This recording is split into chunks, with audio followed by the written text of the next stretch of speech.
All right, good morning. It is Thursday, June 12th. I'm Zach Howard. Here is your 3-minute morning market update.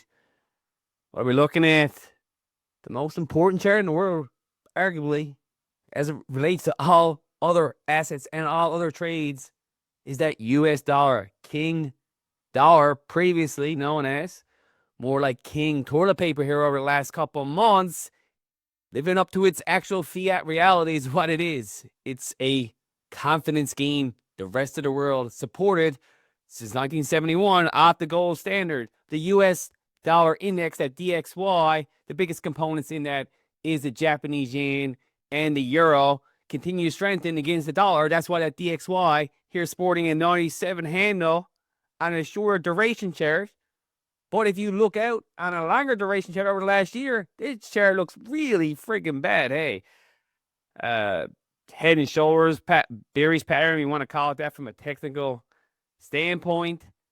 And then if you even zoom out even further, 5-year chart, the dollar is in trouble. Okay, like it is speaking volumes to the realities of the fiscal situation and the math. It all comes down to the math, not your left or right, your Trump or Biden or any of this. It's all bullshit, guys. Like, it's the math that matters. $37 trillion that has to get interest serviced on it continues to climb each day because of the math.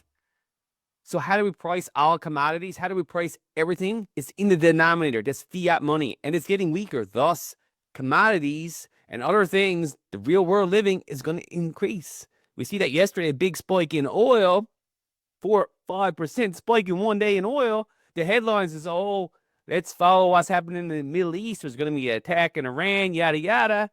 That's the easy. That's where the human brain wants to go. There's always a why, but why not look at the math?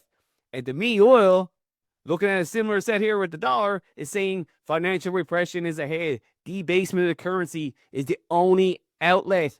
Doesn't matter who's running the show. It's the math.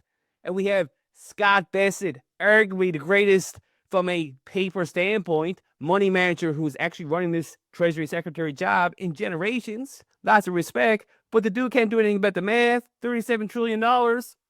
He can't change that. No matter how smart he is, how good he was in the real private sector managing money. Yesterday, on a Senate hearing, he's saying the quiet part out loud. If you go listen to this speech, okay? He's saying what the U.S. is going to be forced to do.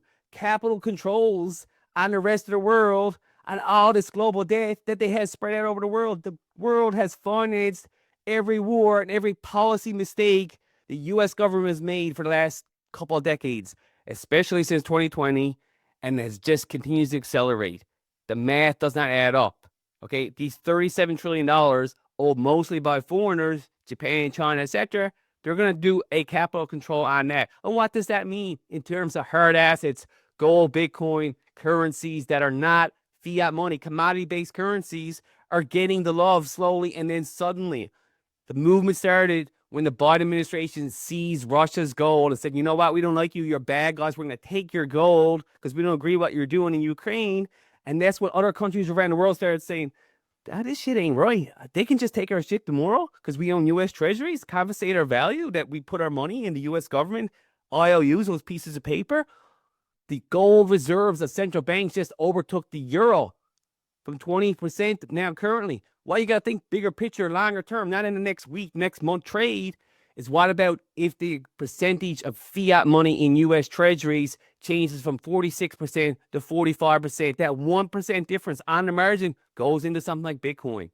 Central banks, other sovereign nations start saying, you know what, I don't need to finance all these stupid wars. And that starts moving the needle big time. It's not just Michael Saylor that moves the big time on the price of Bitcoin. Is some of these sovereign nations started adopting it. The biggest inflows into these ETFs, the biggest in history, positive again now 3 days in a row.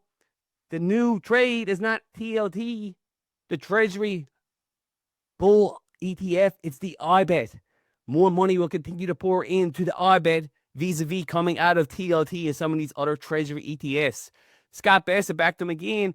He's on the hill saying yesterday, stable coins supporting Bitcoin, we're going to have to get their support to continue to finance these debts. It's going to continue to grow.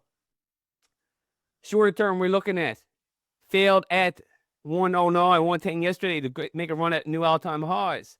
Very wide daily risk range here today in Bitcoin. It's extremely volatile from its history. 101 to 112, so big wide range, and it's probably going to trade short term off different other volatility regimes like the VIX. Long term, over 3 months, bullish trend above 98,000. We're not anywhere near extreme greed or extreme fear in the long term, fear, greed of Bitcoin. That's what I got for you today. I'll see you tomorrow, Friday. Have a great day.